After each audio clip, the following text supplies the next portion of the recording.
மணக்க மணக்க மட்டன் குழம்பு அம்மா செஞ்சது எப்படி செய்கிறாங்கன்னு பார்க்கலாமா?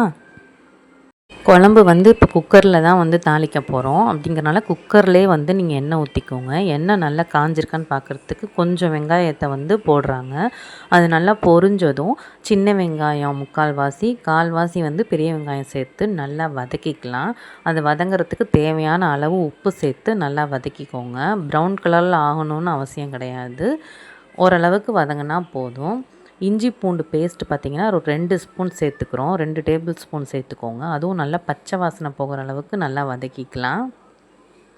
பட்டை, கிராம்பு, ஏலக்காய் எல்லாம் சேர்த்து பொடி பண்ணி வச்சுருக்கேன். அதையும் ஒரு 2 ஸ்பூன் சேர்த்துக்கோங்க. சின்ன ஸ்பூனில் ஒரு 2 ஸ்பூன் சேர்த்து நல்லா இதோடய வதக்கிக்கோங்க. டேஸ்ட்டு சூப்பராக இருக்கும், ரொம்ப வாசமாக இருக்கும்.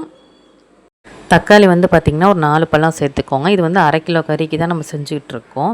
இந்த வெங்காயம் தக்காளி நல்லா வதங்கணும். அடி பிடிச்சிடாமல் இருக்க கொஞ்சமாக ஒரு 1/4 டம்ளர் அளவுக்கு தண்ணி ஊற்றி நல்லா வதக்கிக்கலாம். அப்போ தான் தக்காளி நல்லா வெந்து வரும். பச்சை மிளகாய் உங்கள் காரத்துக்கு தகுந்த மாதிரி ஒரு 4 இல்லை 5 பச்சை மிளகாய் சேர்த்துக்கோங்க. கீரி போட்டு சேர்த்துக்கோங்க.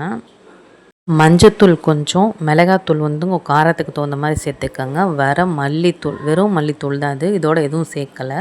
அந்த தூள் கொஞ்சம் சேர்த்துக்கோங்க.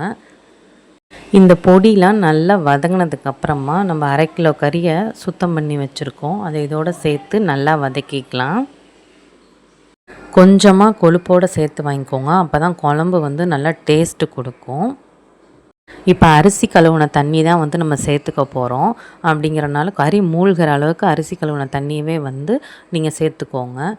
நல்ல கொதி வரணும். அதுக்கப்புறம் தான் நம்ம விசில் போட போகிறோம். ஒரு சில கறி 5 விசிலில் வேகும், 6 விசிலில் வேகும். அது கறியை பொறுத்து இருக்குது. நான் இன்றைக்கி 4 விசில் தான் விட்டுருக்கேன். நல்லா 3/4 பதம் வெந்தால் போதும். அதுக்கப்புறம் நம்ம உருளைக்கிழங்கு வேற போட்டு வேக வைக்கிறப்ப சரியாக இருக்கும். உருளைக்கிழங்கு போடலை அப்படின்னா ஒரு விசில் எக்ஸ்ட்ராவே விட்டு நல்லா வேகிற மாதிரி எடுத்துக்கோங்க. இப்போ உருளைக்கிழங்கு வேகிறதுக்கும் கறி வேகிறதுக்கும் சரியாக இருக்கும். இப்போ அடுத்து தேங்காய் பேஸ்ட்டு தான் சேர்க்க போகிறோம். தேங்காவோட கசகசா, சோம்பு, பொட்டுக்கல்லை அவசியம் சேர்த்துக்கோங்க. 2 ஸ்பூன் அளவுக்கு சேர்த்து நல்லா நைஸாக அரைச்சி இதோட கலந்து விட்டுக்கலாம். நல்லா கலந்துருங்க. இப்போ அந்த உருளைக்கிழங்கு கறி எல்லாமே சேர்ந்து நல்லா வெந்து வந்துடும். தேங்காவோட அந்த பச்சை வாசனையெல்லாம் போகணும். நல்லா கொதிக்கட்டும். கொதித்து மட்டனும் வேகணும், உருளைக்கிழங்கும் வேகணும். இறக்க போகிறதுக்கு முன்னாடி கொத்தமல்லி தழை, புதினா தழை சேர்த்து இறக்கிடலாம். சூப்பரான ஒரு மட்டன் குழம்பு தயாராகிருச்சு.